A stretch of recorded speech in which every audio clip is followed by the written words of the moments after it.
En esta clase me voy a referir al hipertiroidismo con sus principales aspectos de diagnóstico y de tratamiento.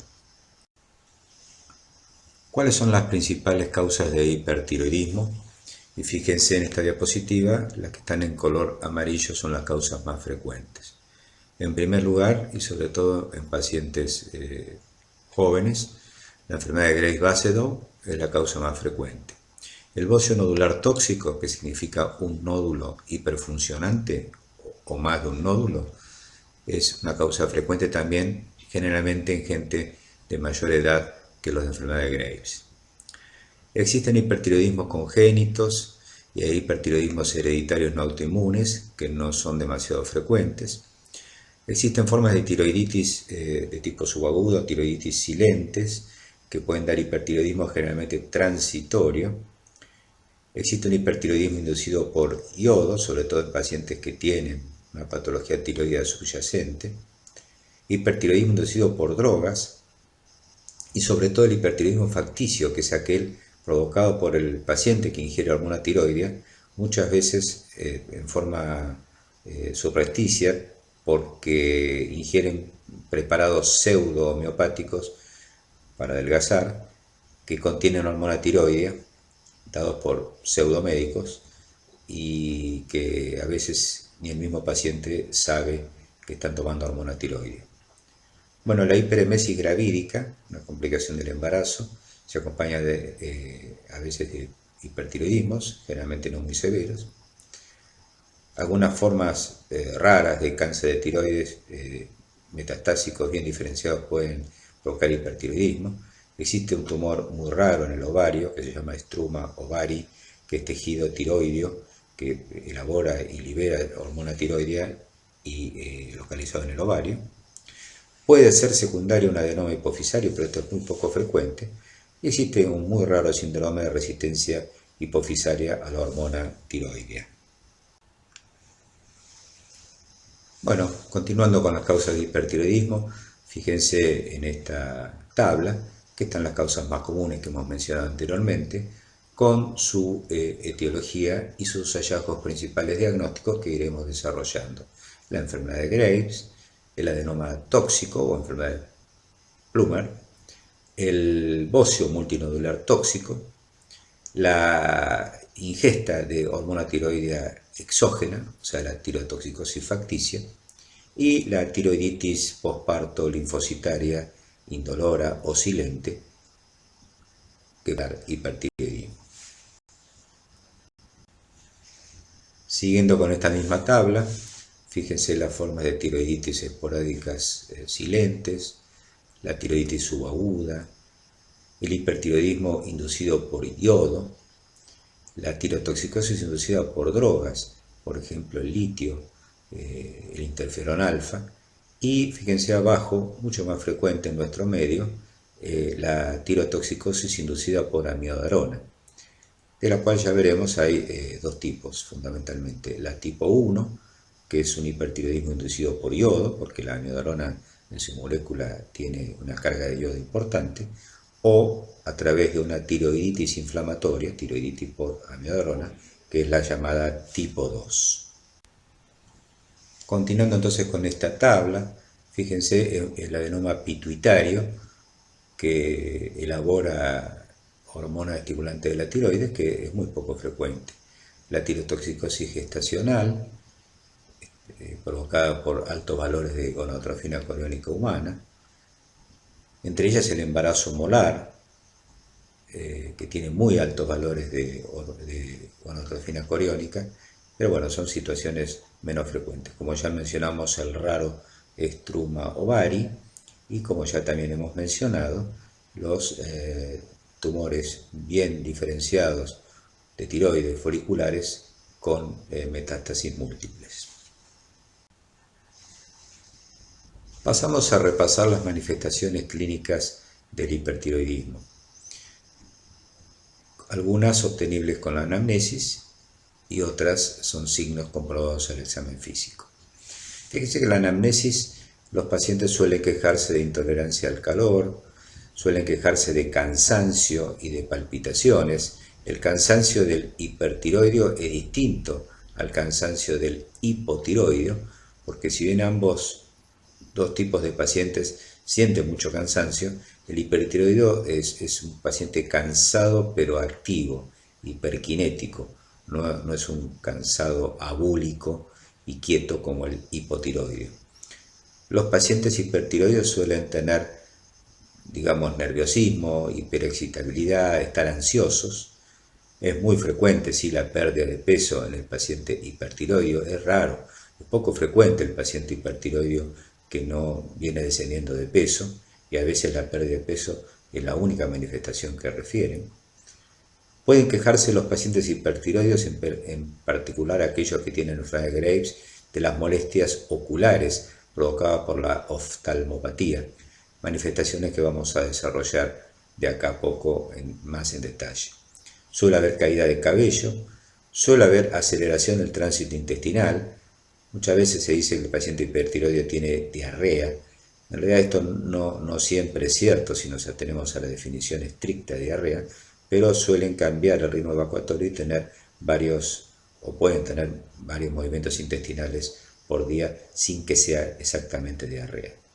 Bueno, el paciente puede venir quejándose del bocio, que generalmente es un bocio leve a moderado, ya sea la enfermedad de Graves, que es un bocio difuso, o la aparición de una formación nodular en la tiroides, y puede ser que le cause molestias en el cuello. Es frecuente en la mujer en edad fértil que tenga trastornos menstruales, sobre todo en forma de hipermenorrea, y a nivel de la piel es bastante frecuente que el paciente se queje de prurito. ¿Qué encontramos habitualmente en el examen físico en los pacientes hipertiroideos? Bueno, la piel del hipertiroideo, cuando es típica, es muy característica. Es una piel caliente y húmeda, una piel fina. Es totalmente lo contrario a las alteraciones de la piel del hipotiroideo. El paciente hipertiroideo suele quejarse de debilidad muscular, y al examinarlo muchas veces encontramos hipotrofia o atrofia muscular. La miopatía hipertiroidea es sobre todo causada por atrofia y no eleva, al revés de la miopatía del hipotiroideo, no eleva las enzimas musculares. Es muy frecuente que el paciente hipertiroideo tenga taquicardia, lo más frecuente es taquicardia sinusal, pero también el paciente hipertiroideo puede tener fibrilación auricular. De hecho, en casi todos los pacientes con fibrilación auricular, salvo aquellos que tengan una causa cardiológica muy obvia, uno debe descartar el hipertiroidismo.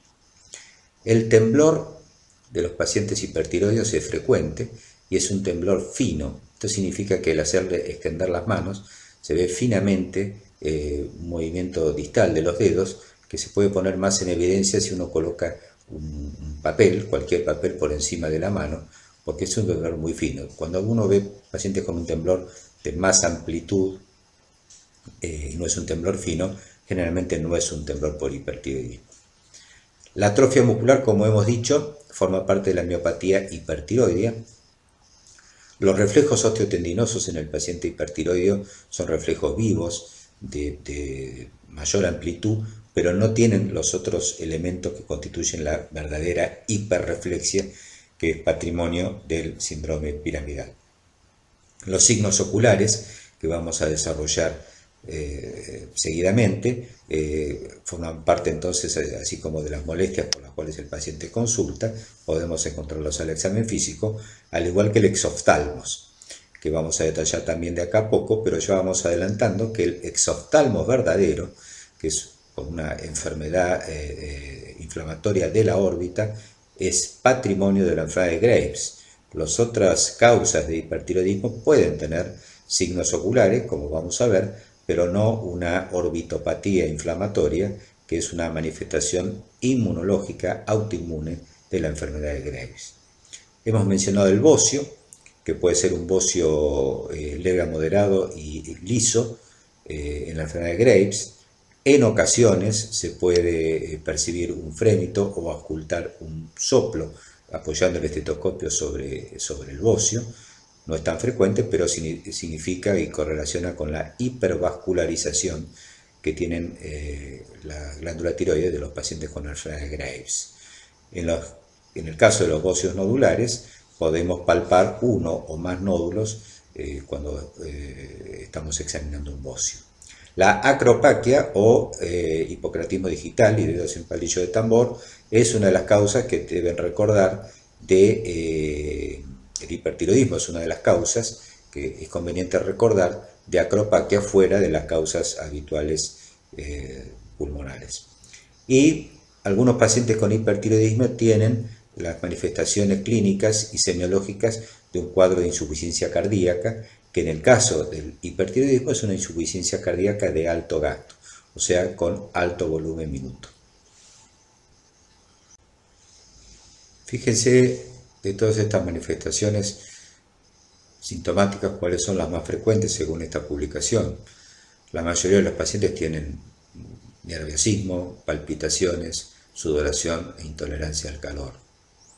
Pérdida de peso, fatigabilidad, la disnea, la fatiga, trastornos menstruales, incremento del apetito, que no habíamos mencionado, y la diarrea o el aumento del número de movimientos intestinales por día.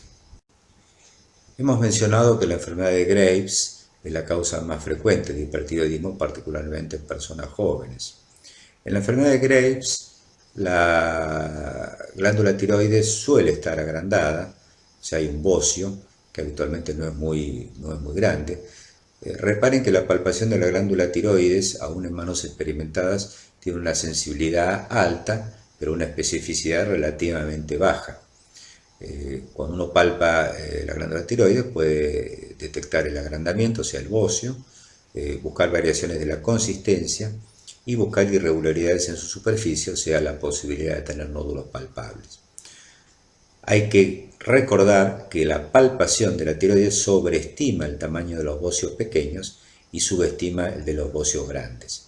Y por último, también hay que recordar que la observación, o sea, la inspección del cuello de frente y desde el costado, del costado del paciente, es muy importante para observar la presencia de nódulos o de bocio. Lo mismo que la maniobra de deglutir al paciente y observar si lo que se aprecia en la zona de la tiroides asciende o no asciende con la deglución.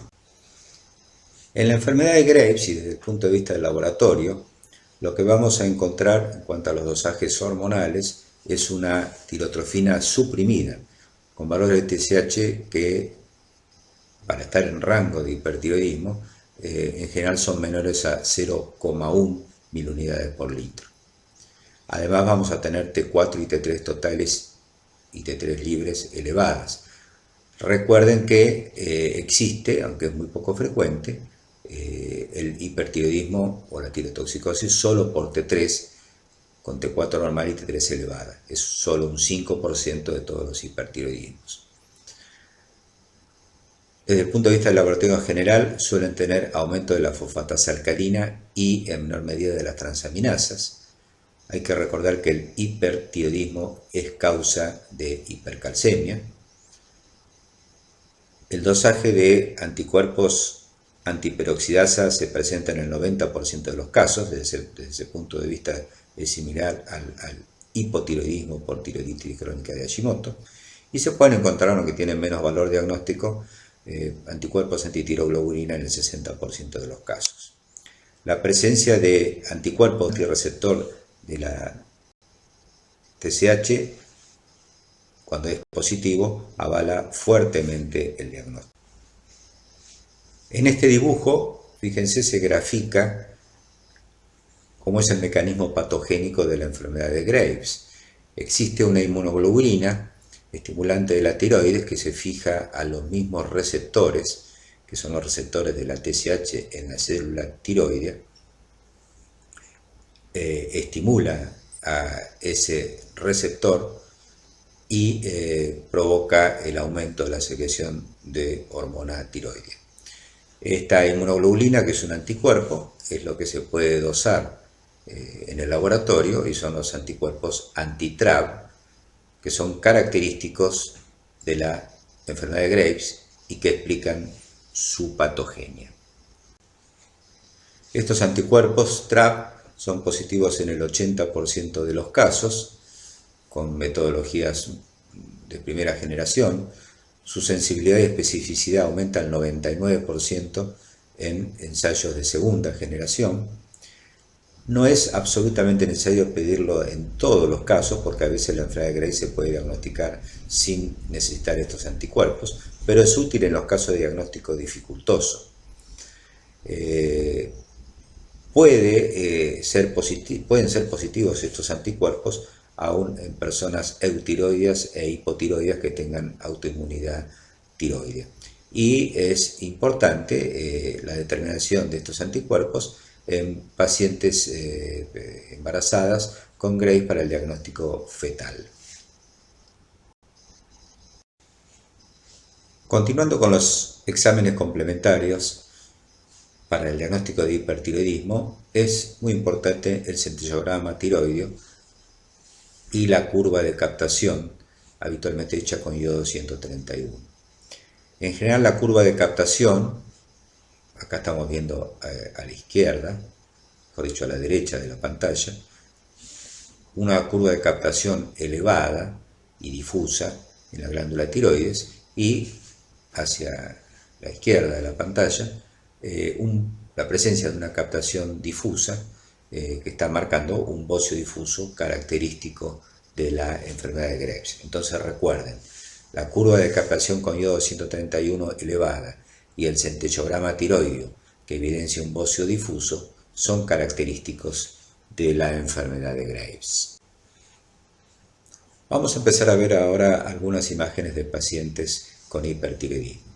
Fíjense en esta paciente, en la foto de arriba, cómo se ve en el cuello un bocio difuso, realmente bastante importante, que por lo menos a la inspección no se le observan nódulos, y es una paciente con enfermedad de Graves. Fíjense en la imagen lateral de la cara cómo se ve un exoftalmos del ojo derecho. Fíjense el aumento de la hendidura palpebral, de manera tal que hay una retracción del párpado superior que no llega a cubrir en su totalidad el iris. En la foto de abajo de la cara de frente se ve asimetría de ambos ojos. Fíjense que el ojo derecho se ve más abierto, no podemos asegurar que tenga exoftalmos ahí, pero sí que hay una retracción del párpado superior y una apertura de la hendidura palpebral. No siempre las alteraciones tiroideas, aún en la enfermedad de Graves, las alteraciones oculares, no siempre son simétricas. Y en la pierna lo que se ve es un enrojecimiento del tercio inferior de la pierna en su cara anterior, que parece como una celulitis o una paniculitis, y es el llamado mixedema pretibial, que es una manifestación inmunológica que en ocasiones se ve en la enfermedad de Graves. Seguidamente veremos otras imágenes de esta alteración. Es conveniente recordar que a veces el agrandamiento de la tiroides, o sea, el bocio, no se encuentra en el cuello, sino que está en la parte anterior y superior del mediastino, lo que se conoce como bocio intratorácico o bocio sumergido.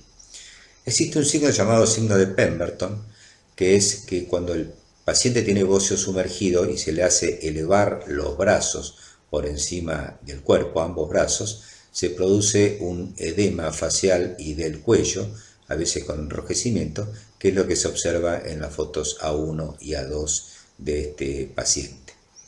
Por otro lado, a veces, fíjense en la foto de la señora, la foto rotulada como B, se puede ver circulación colateral y probablemente bocio también en el cuello, porque un bocio grande puede también provocar compresión de la vena cava superior y un síndrome de vena cava superior. Nuevamente vemos acá el signo de Pemberton, por la presencia de un bocio intratorácico seguramente grande. En la foto que se ve hacia la derecha, el paciente está elevando los brazos y fíjense cómo tiene mucho más volumen en el cuello y un abotagamiento facial provocado porque esta maniobra dificulta el retorno venoso cuando existe un bocio intratorácico o bocio sumergido relativamente importante. Signo de Pemberton.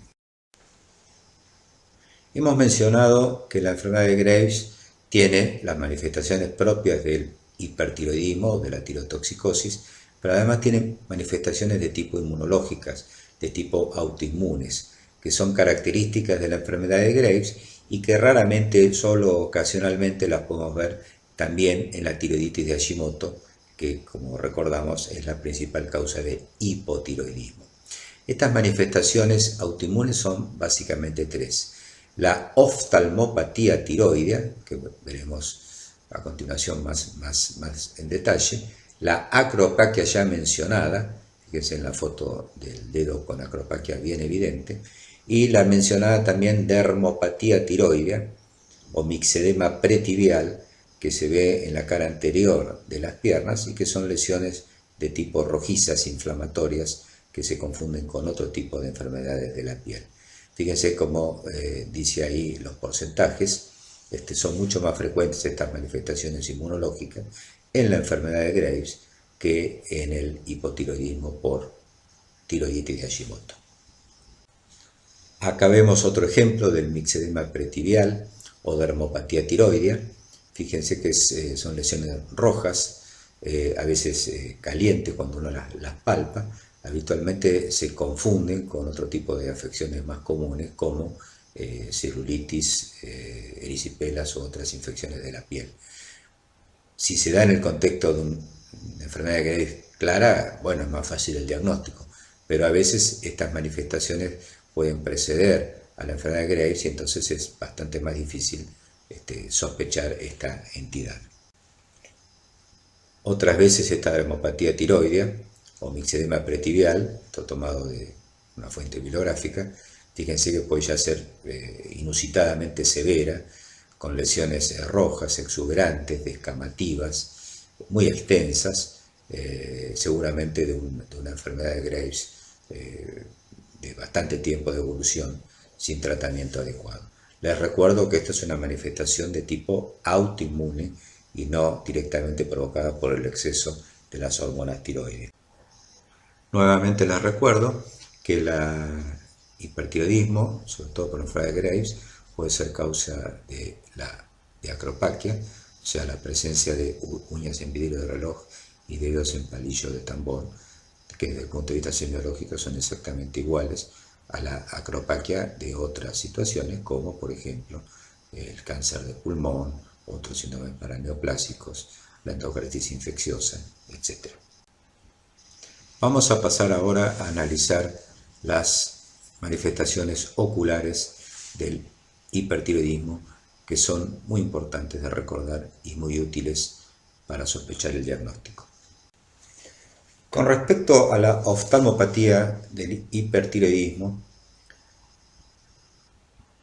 se presenta clínicamente en alrededor de la mitad de los pacientes, pero con estudios complementarios como ecografía, tomografía computada o resonancia magnética, se puede observar en el 90% de los casos, esto particularmente en la enfermedad de Graves. Y fíjense la relación temporal de la oftalmopatía con el hipertiroidismo. Puede presentarse antes del hipertiroidismo y sus manifestaciones en forma evidente en el 20% de los casos, concomitantemente con el resto de las manifestaciones en el 40%, y ser incluso posterior al diagnóstico de hipertiroidismo, incluso del control del mismo, en el 40%. Que el paciente sea tabaquista aumenta la posibilidad de tener oftalmopatía tiroidea.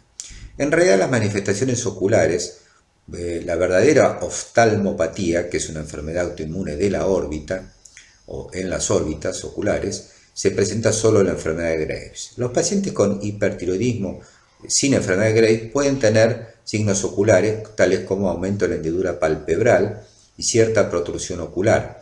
Esto a veces se observa claramente mirando al paciente de frente o mirándolo de costado y sobre todo demostrando la llamada asinergia óculo-palpebral, que es, uno hace mirar el paciente hacia arriba y luego hace mirar hacia abajo y se ve que el párpado superior no acompaña, como normalmente ocurre en el descenso al globo ocular, y deja ver la esclerótica por encima del iris. Eso se llama asinergia óculo-palpebral. También en el hipertiroideo, aunque no tenga enfermedad de Graves, podemos ver insuficiencia de la convergencia.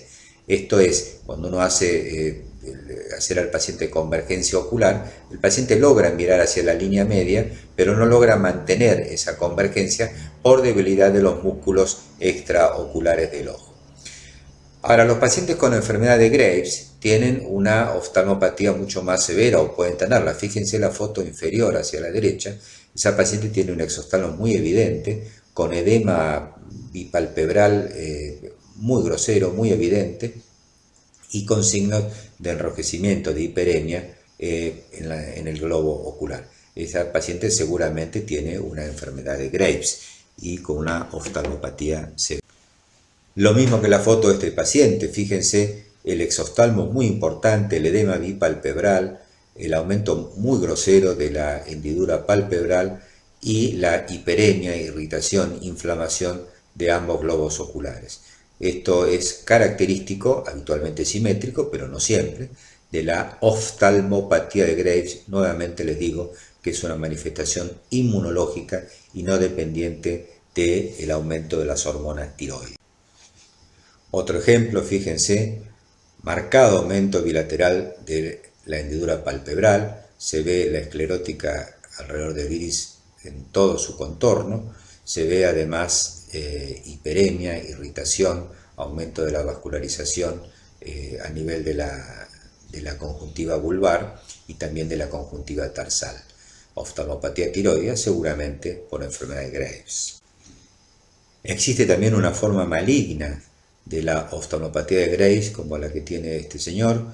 Fíjense ya lesiones muy groseras, muy avanzadas, muy severas en ambos ojos con gran inflamación, y estos pacientes tienen alto riesgo de perder la vista en forma definitiva, aún empleando tratamientos agresivos para tratar de solucionarlo. El caso de este paciente, que creo que todos ustedes conocen, la verdad que es dudoso. Exoftalmos tiene, se ve de frente y de perfil. Ahora, si es hipertiroideo o no es hipertiroideo, ya es más discutible. Ya hemos mencionado la importancia del centellograma tiroideo en el diagnóstico del hipertiroidismo. Fíjense, aquí hay una imagen del centellograma normal, donde hay una captación fisiológica de ambos lóbulos de la tiroides. A la derecha se ve un paciente con la enfermedad de Graves con una captación mucho mayor, aumentada que la captación fisiológica, y está en forma difusa. Fíjense en cambio en este centellograma, lo que se observa es una zona del lóbulo derecho de la tiroides que capta el radioiodo, y el resto de la glándula, que está marcada con línea de puntos, no capta.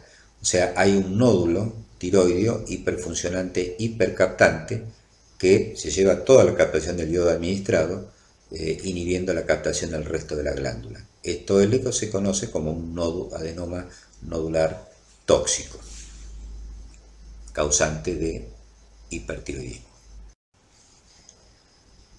Esta situación de un nódulo hiperfuncionante se conoce como enfermedad de Plummer. Son pacientes que pueden consultar por la presencia del nódulo con síntomas en el cuello de aparición gradual.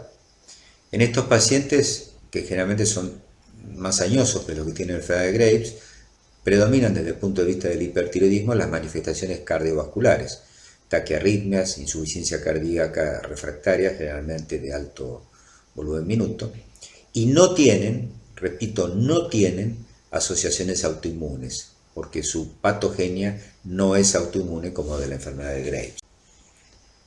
En la enfermedad de Plummer, desde el punto de vista del laboratorio, también vamos a encontrar una TSH inhibida, con niveles de T3 y T4 elevadas. La T3 libre puede preceder en la enfermedad de Plummer al ascenso de T3 y T4 totales. Esto es la base del que hemos llamado el raro hipertiroidismo por T3, que cuando se da, 5% de todos los hipertiroidismos, en general no es por enfermedad de Graves, sino por enfermedad de Plummer. Estos pacientes pueden tener autoanticuerpos tiroideos positivos, o negativos, pero cuando son positivos están a título bajo, tanto los anticuerpos antiperoxidasa como los antitrago. Repito, o son negativos o los tienen positivos a títulos bajos. En la ecografía tiroidea se pueden observar nódulos sólidos y homogéneos. La punción tiroidea, que habitualmente se realiza o siempre se realiza como formando parte del estudio de un nódulo tiroideo, porque raramente puede ser un carcinoma. Y como mencionamos, el centellograma con iodo 131 es fundamental para el diagnóstico, observándose la presencia de un nódulo caliente, o sea, por hipercaptación, con inhibición del resto del parénquima tiroideo. En este gráfico se recopilan la mayoría de las situaciones de hipertiroidismo. Fíjense que uno, desde el punto de vista del dosaje hormonal, empieza con la medición de los niveles de TSH. Fijémonos hacia la derecha, que es lo más raro. Si la TSH está elevada, en presencia de un cuadro clínico sugerente de hipertiroidismo, la T4 está elevada, bueno, podremos llegar al diagnóstico de hipertiroidismo secundario y tener que estudiar la hipófisis, pero esto realmente es muy poco frecuente. Lo más frecuente es que encontremos una TSH suprimida, valores muy bajos, y ahí medimos las hormonas tiroides. Si son normales en presencia de una TSH suprimida, estamos en presencia de seguramente un hipertiroidismo subclínico, un hipertiroidismo que se está ya resolviendo, algunas medicaciones, embarazo o enfermedad a veces crónica o aguda extratiroidea. Si tenemos una T3 elevada con T4 normal, estamos en presencia del ya mencionado hipertiroidismo o tirotoxicosis por T3, que en general es una enfermedad de Plummer. Bueno, si tenemos la T4 libre elevada, con la TSH que estaba inhibida, estamos en presencia de un hipertiroidismo primario. Y ahí nos tendríamos que fijar en la captación tiroidea y eventualmente en el centellograma. Fíjense que si en esta situación TSH inhibida y T4 libre elevada, la captación de yodo está baja en la glándula y no alta como esperaríamos, o sea, está inhibida, lo más probable es que el paciente o esté tomando hormona exógena, el hipertiroidismo facticio que es frecuente, o que tenga alguna forma de tiroiditis. Esas dos situaciones las podemos diferenciar midiendo la tiroglobulina sérica, que va a estar aumentada por aumento de la liberación en el caso de la tiroiditis o ante la exposición al yodo, y va a estar disminuida en el caso que el paciente esté ingiriendo en forma exógena hormona tiroidea. Si la captación de yodo en realidad es elevada, como en la mayoría de los hipertiroidismos, si la captación es elevada en forma difusa y el centellograma muestra un bocio difuso, seguramente estamos en presencia de una enfermedad de Graves. En cambio, si es nodular, si tiene múltiples áreas de nódulos y captantes, hablamos de un bocio multinodular tóxico, y si es un nódulo único, hablamos de un adenoma tóxico. Vamos a analizar ahora un caso clínico. Fíjense, un varón de 82 años se interna por disnea clase funcional 3-4. En los últimos 2 meses bajó aproximadamente 6 kilos de peso y los familiares lo notaron deprimido y apático. Fue reduciendo su actividad hasta quedar casi completamente postrado. Como antecedente tiene fibrilación auricular crónica y estaba tratado con amiodarona 200 mg por día los últimos 2 años hasta hace aproximadamente 6 meses y anticoagulado con acenocumarol. Además tiene hipertensión arterial tratada con enalapril 10 mg por día. Entre los exámenes complementarios, la placa de tórax no tenía alteraciones, el electrocardiograma mostraba ritmo de fibrilación auricular con una frecuencia de 110 por minuto, en el laboratorio un hematocrito de 35 y hemoglobina de 11 gramos, glóbulos blancos 5400 por milímetro con fórmula normal, una urea de 50 miligramos, creatinina de 1.2 miligramos y una CK y aldolasa normales. Continuando con el examen físico, el paciente estaba lúcido, con una marcada hipotrofia muscular y debilidad muscular generalizada. La tensión arterial de 150-80, la frecuencia respiratoria de 18, una saturación de oxígeno respirando aire ambiente 94%. El ritmo irregular de fibrilación auricular 100 por minuto. No se palpaban nódulos tiroides y no se encontró. Se le efectuó una resonancia magnética de encéfalo que mostró una moderada atrofia cortical al predominio frontal y signos de leucoariosis periventricular. Se solicitaron estudios tiroides que evidenciaron una TSH muy inhibida, muy baja, de 0.01, con T3 y T4 libre aumentadas, anticuerpos antiperoxidasa y antitrap negativos, y una ecografía tiroidea sin alteraciones evidentes. Nos preguntamos, ¿cuál es la conducta diagnóstica y terapéutica en este caso? Se solicitó un centellograma y curva de captación con iodo 131 que evidenció una captación muy reducida con curva plana. Con estos datos de un paciente geronte con un cuadro más bien de apatismo, depresión, debilidad, hipotrofia muscular y dosajes hormonales compatibles con hipertiroidismo, los diagnósticos que se formularon fueron de hipertiroidismo apático del geronte y habida cuenta que este paciente tomaba o había tomado amiodarona, probablemente se atribuyó a una tiroiditis por amiodarona que se conoce como el hipertiroidismo por amiodarona de tipo 2.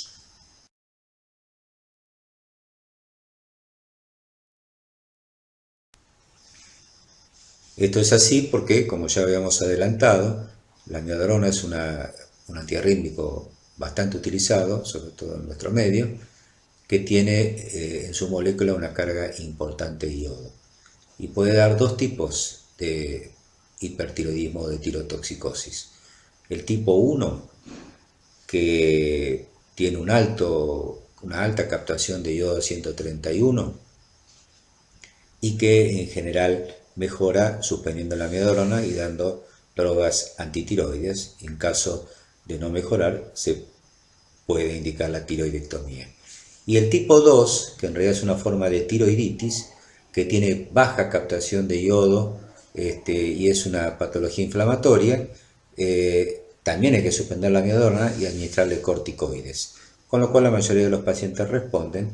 En aquellos que no responden se puede también indicar la cirugía. Habíamos mencionado que el hipertiroidismo de este paciente presentado lo denominamos hipertiroidismo apático. ¿A qué se refiere esto? Bueno, es la forma de hipertiroidismo del geronte, que en general es oligosintomático, porque suelen faltarle los signos adrenérgicos y tampoco tienen hiperactividad motora. La mayoría cursan sin bocio y entonces puede presentarse como solamente pérdida de peso, fibrilación auricular, miopatía, recordemos sin elevación enzimática, insuficiencia cardíaca, depresión y apatía. Otra forma clínica que todavía no hemos mencionado es el hipertiroidismo subclínico. Desde el punto de vista hormonal se define como una TSH baja, o sea inhibida, pero que tiene T4 y T3 libres normales. No tiene manifestaciones clínicas, pero su importancia radica que estos pacientes tienen un riesgo aumentado de desarrollar fibrilación auricular y se discute, sobre todo en el sexo femenino, si tiene mayor predisposición o mayor severidad de tener osteoporosis posmenopáusica.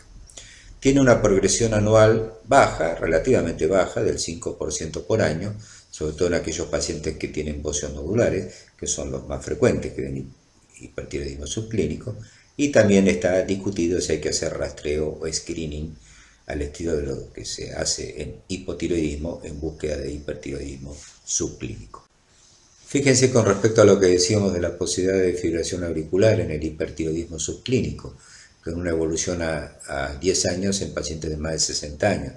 Fíjense que si la TSH está bien inhibida, la progresión casi llega hasta el 30%. En cambio, si la TSH está entre 0,4 y 5, en valores digamos normales, la progresión a tener fibrilación auricular es muchísimo más baja. La forma más grave de hipertiroidismo es la forma aguda llamada crisis tirotóxica, que en definitiva es un cuadro de hipertiroidismo severo o muy severo, que tiene fiebre elevada, taquicardia importante, agitación, delirio y deterioro del sensorio. Es un cuadro muy parecido al que da la hipertermia maligna, el síndrome neuroléptico maligno, la psicosis aguda, la sepsis grave, el delirium tremens, la crisis adrenérgica del feocromocitoma y las intoxicaciones con algunas drogas. Si uno conoce que el paciente es hipertiroideo o tiene signos semiológicos sugerentes de este diagnóstico, bueno, uno puede sospechar ante un cuadro de este tipo que es una crisis tirotóxica. Si no hay antecedentes y el examen físico no denota signos muy sugerentes de patología tiroidea, bueno, el diagnóstico clínico es mucho más difícil. En forma parecida al coma hipotiroideo, la crisis tirotóxica suele tener factores precipitantes, algunos se mencionan en esta diapositiva, como la suspensión de la medicación antitiroidea, las infecciones severas, cetoacidosis diabética, infarto agudo de miocardio, cirugía, a veces la administración de radioyodo y la exposición a sustancias de contraste con contenido iodado. En general son pacientes con hipertiroidismo sin tratamiento o que no han abandonado y que tienen una intercurrencia de este tipo.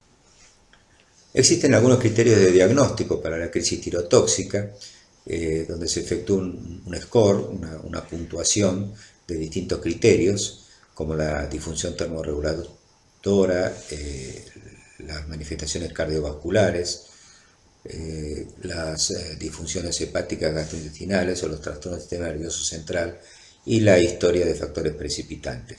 Fíjense, con un score de acuerdo a esta tabla mayor de 45, uno habla de la llamada tormenta tiroidea, que es la otra forma que se denomina la crisis tirotóxica, con scores intermedios tormenta tiroidea inminente y con scores bajos, menos de 25, tormenta tiroidea o crisis tirotóxica poco probable.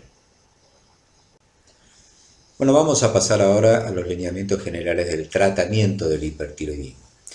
De entrada debemos decir que el tratamiento no es uno solo, hay varios tipos de tratamiento, cada uno tiene su indicación, no es que haya uno mejor que otro, y depende de las causas, de la severidad del cuadro, del tamaño del bocio, la presencia de comorbilidades, la edad del paciente, la experiencia del equipo tratante y las preferencias del paciente. Hay 4 elementos fundamentales desde el punto de vista terapéutico: la utilización de beta-bloqueantes, la utilización de drogas antitiroides, o sea que disminuyen la síntesis de hormonas tiroides, la administración de yodo radiactivo y la cirugía. Con respecto a las drogas antitiroides, que son drogas que inhiben la síntesis de hormonas tiroides, se utilizan fundamentalmente las tionamidas, de las cuales hay 2, el propiltiuracilo, poco usado en nuestro medio, y el metimazol, que es el que más se utiliza en nuestro país. Ambas drogas tienen sus dosis correspondientes, que pueden ser las dosis de inicio y luego las dosis de mantenimiento. En el caso del metimazol, se suele administrar en una sola dosis diaria, de 15 a 30 miligramos al día al inicio, para luego, si se controla el hipertiroidismo, una dosis baja de mantenimiento de 5 a 10 miligramos por día. Estas drogas controlan el hipertiroidismo en la mayoría de los casos, tardan varias semanas. El punto es que, por ejemplo, en la enfermedad de Graves, la remisión sostenida, no la inicial, sino que se mantenga en el tiempo, solo se logra en el 40, 50, 60% de los casos, luego de 1 a 1 año y medio de tratamiento. O sea que muchas veces no se logra la remisión permanente. En el bocio nodular lo logran solo transitoriamente antes del tratamiento definitivo, y hay que recordar que no son útiles en la tiroiditis, porque en estas entidades, cualquiera de ellas, no hay aumento de la síntesis de hormona tiroides, sino hay aumento de la liberación de la misma. De manera tal que las drogas antisíntesis hormonal no son útiles en los hipertiroidismos causados por tiroiditis. Estas drogas antitiroides, las tionamidas, tienen algunos efectos colaterales, algunos de los cuales son leves y otros pueden ser muy graves. Los efectos menores pueden dar fiebre, rash cutáneo, lesiones urticarianas, artralgias en un pequeño porcentaje de los pacientes. Pueden dar elevación de las transaminasas, habitualmente leve, y es más frecuente con el propiltiouracilo. Son causas de colestasis, que habitualmente es reversible, y raramente de hepatitis con elevación de enzimas de necrosis. El propiltiouracilo, en ocasiones poco frecuentes, puede desencadenar vasculitis asociada a anticuerpos anticitoplasma del neutrófilo, y la manifestación, el efecto colateral más grave de todos, es la posibilidad de la agranulocitosis y sus consecuencias, afortunadamente poco frecuente, pero muy grave. Con respecto a esta última complicación, la granulocitosis, con una neutropenia definida con neutrófilos menores a 500 por milímetro cúbico, habitualmente ocurre entre los primeros 3 meses, es poco frecuente como dijimos, pero es muy grave. Debe motivar la suspensión y la consulta médica de urgencia por las consecuencias de la neutropenia y sus complicaciones infecciosas. Las otras drogas mencionadas útiles en el hipertiroidismo, en primer lugar mencionamos los beta-bloqueantes. Se prefiere el uso de propanolol porque reduce la conversión periférica de T4 a T3, pero el propanolol, igual que todos los beta-bloqueantes, su utilidad fundamental es el tratamiento sintomático de los síntomas adrenérgicos. Las dosis de propanolol pueden ir de 80 hasta 320 miligramos por día. Generalmente se comienza con 10 o preferentemente 20 miligramos cada 6 horas. Los corticoides en dosis altas son útiles para disminuir la conversión de T4 a T3 en la llamada tormenta tiroidea o crisis tirotóxica. También son útiles en la oftalmopatía de Graves, recordamos que es de patogenia inmunológica, y también son útiles en el tratamiento de la tiroiditis subaguda dolorosa, que a veces se acompaña de hipertiroidismos transitorios. El ioduro orgánico, la llamada solución del Wall, su acción es reducir la síntesis y liberación de las hormonas tiroideas en forma transitoria. Es útil también en la tormenta tiroidea junto con el resto de las estrategias terapéuticas, y también a veces se utiliza para reducir la vascularización de la glándula previamente a efectuar la tiroidectomía. Y finalmente, ahora se utiliza menos el ácido iopanoico, que es la sustancia que se utilizaba por vía oral para hacer una colecistografía, una radiografía de la vesícula con este contraste, reduce la síntesis y liberación de hormona tiroidea y también reduce la conversión de T4 a T3 en tejidos periféricos, pero actualmente no es prácticamente utilizado. Al tratarse el hipertiroidismo, sobre todo la enfermedad de Graves, de una enfermedad de gente joven y predominantemente como toda la patología tiroidea en las mujeres, un problema especial es el embarazo y la lactancia y el tratamiento del hipertiroidismo. Se sabe que el metimazol atraviesa la placenta y puede causar bocio e hipotiroidismo congénito en el recién nacido. Y además se han descrito otras anomalías congénitas con metimazol. En este caso, el embarazo, se prefiere el uso de propiltiouracilo por sobre el metimazol. Ambas drogas pueden ser usadas en la lactancia porque no provocan alteraciones en el lactante. El otro recurso terapéutico es la administración de yodo radiactivo, generalmente yodo 131, que lo que hace, son dosis bastante elevadas que se utilizan, calculadas por el endocrinólogo de acuerdo a la situación clínica, lo que hacen, decía, es provocar la necrosis, la destrucción parcial de la glándula tiroides. En la enfermedad de Graves y en el nódulo tóxico se logra el 80% de eutiroidismo a las 8 semanas luego de una dosis. En el bocio nodular es mucho menor, la mitad se logra en el 40%. Tiene algunos efectos colaterales, puede provocar luego de la administración dolor con inflamación, dolor en el cuello, puede provocar un empeoramiento transitorio del hipertiroidismo por mecanismos inflamatorios, lo mismo que de la oftalmopatía. Algunos pacientes quedan con hipotiroidismo permanente, aunque se haya calculado adecuadamente la dosis. Puede provocar esterilidad en tratamientos repetidos, los cuales se utilizan para algunas formas de cáncer tiroideo, y hay que tener algunas precauciones que se estandarizan, precauciones de radiación post-aplicación para los que acompañan al paciente. No se indica, justamente por ser tratamiento radiante, no se indica habitualmente en niños y adolescentes, y está contraindicado por ser radiación en el embarazo y en la lactancia. El otro recurso terapéutico es la cirugía, que puede consistir en la resección parcial, que sería una tiroidectomía subtotal, o en la tiroidectomía total. La cirugía se prefiere en bocios grandes y que tienen síntomas compresivos. La cirugía, en definitiva, cura el hipertiroidismo y no empeora la oftalmopatía en el caso de la enfermedad de Graves. La tiroidectomía también es segura en el segundo trimestre del embarazo. Puede tener, como cualquier acto quirúrgico, algunas complicaciones, como la lesión del nervio recurrente. Puede haber un hipoparatiroidismo permanente, una hipocalcemia transitoria, hemorragias e infecciones. Puede dejar hipotiroidismo permanente, por supuesto, en los casos de tiroidectomía total, pero que se suple con hormona tiroidea. Y en la resección subtotal también puede dejar hipotiroidismo persistente en 10 a 25% de los casos. En el preoperatorio de la tiroidectomía suelen indicarse drogas antitiroideas y solución de Lugol para, como dijimos antes, disminuir la vascularización en los casos más graves.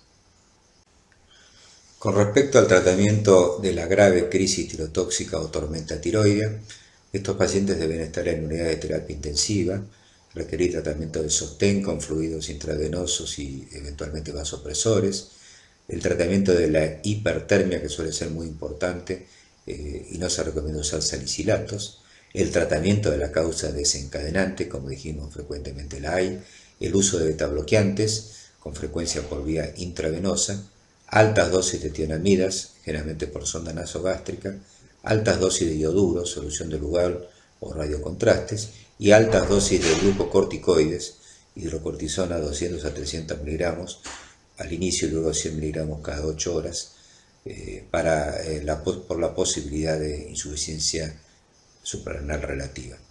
En algunos casos especiales se puede recurrir a la cirugía de urgencia, pero hay bastante menos experiencia con ese tema. En el cuadro que mostramos ahora se recopilan las estrategias terapéuticas, su distinta forma de acción y sus dosis en el tratamiento de la crisis tirotóxica. Ahí tenemos los antitiroides, los ioduros, los glucocorticoides y los beta bloqueantes. Con respecto al hipertiroidismo subclínico, existe controversia acerca de si, diagnosticado esta situación, hipertiroidismo subclínico, el paciente debe ser tratado. Hay que calcular el balance riesgo-beneficio de tratar. En general se considera el tratamiento del hipertiroidismo subclínico en mayores de 60 años para disminuir el riesgo cardiovascular, en pacientes que tienen fibrilación auricular, en pacientes que tienen osteopenia u osteoporosis para tratar de reducir la progresión de las mismas, y en pacientes que tienen TSH persistentemente muy descendida, menor a 0.1 miliunidades internacionales por litro. Repito que de todas maneras el tratamiento del hipertiroidismo subclínico es un tema controvertido y que debe ser individualizado de acuerdo a cada paciente. Vamos a analizar ahora otro caso clínico. Una mujer de 28 años consulta por proptosis del ojo derecho de aproximadamente un mes de evolución. No refiere a otra sintomatología, no tiene antecedentes significativos. En el examen físico se observa una leve proptosis del ojo derecho con asinergia óculo-palpebral bilateral. La frecuencia cardíaca es de 100 por minuto en reposo, regular, y el examen de la glándula tiroides es normal. Trae una tomografía computada de las órbitas, donde se observa leve engrosamiento de los músculos extraoculares del ojo derecho y leve proptosis. Nos preguntamos, ¿puede tratarse de hipertiroidismo? ¿De qué causa? ¿Qué tenemos que hacer? Con estos signos oculares se sospechó hipertiroidismo y se solicitó una determinación de TSH que estaba en 0.2 con una T4 y T3 libre aumentadas, anticuerpos antiperoxidasa positivos y anticuerpos antirreceptor de TSH trap positivos. Con estos datos se efectuó entonces el diagnóstico de enfermedad de Graves. Ya hemos mencionado entonces que la oftalmopatía de la enfermedad de Graves es de patogenia autoinmune, que hay casos leves y casos muy graves, y que puede ser el motivo de consulta y a veces la única manifestación, como es el caso de la paciente presentada, casi la única manifestación del comienzo de una enfermedad de Graves. Fíjense en estos ejemplos, dos pacientes distintos, con exoftalmos, aumento de la hendidura palpebral. En el caso del varón de la derecha es mucho más severo, con edema bipalpebral y mucha hiperemia conjuntival. Y fíjense las imágenes de resonancia magnética que se ven de ambos pacientes, donde se ve mucho más evidentemente en el caso del varón un engrosamiento de los músculos extraoculares del ojo, con inflamación de la órbita y la proptosis. Recuerden que la oftalmopatía tiroidea la mayoría de las veces es simétrica, pero que puede ser, como en este caso, claramente asimétrica. Fíjense que en el caso de este paciente el ojo derecho tiene una notable proptosis, hiperemia, aumento de la hendidura palpebral y no así el ojo izquierdo. Esto se refleja nuevamente en la tomografía computada. Fíjense el engrosamiento de los músculos extraoculares en los cortes de las órbitas, que se observa, además de la proptosis, en el ojo derecho y no en el ojo izquierdo. Recordar entonces que la oftalmopatía puede ser unilateral. Fíjense otros casos de oftalmopatía de Graves severas, tanto en el aspecto clínico de los pacientes como en la imagen tomográfica, sobre todo en el paciente de arriba y su respectiva tomografía, el grosero exoftalmos, la inflamación, la hiperemia, el edema bipalpebral, y fíjense en la tomografía computada el grosor de los músculos extraoculares, comparado con el paciente de abajo, que tiene también un importante exoftalmos, pero sin la severidad del otro paciente. Nuevamente mencionamos que la patogenia de oftalmopatía de Graves es inmunológica, y fíjense que hay células inflamatorias, probablemente en respuesta de las células T a un antígeno orbitario relacionado al tejido tiroideo, la liberación de citoquinas y, bueno, mecanismos de inflamación, fibrosis, depósito de glucosaminoglicanos, edema, que dan lugar a la proptosis y al engrosamiento de los músculos extraoculares.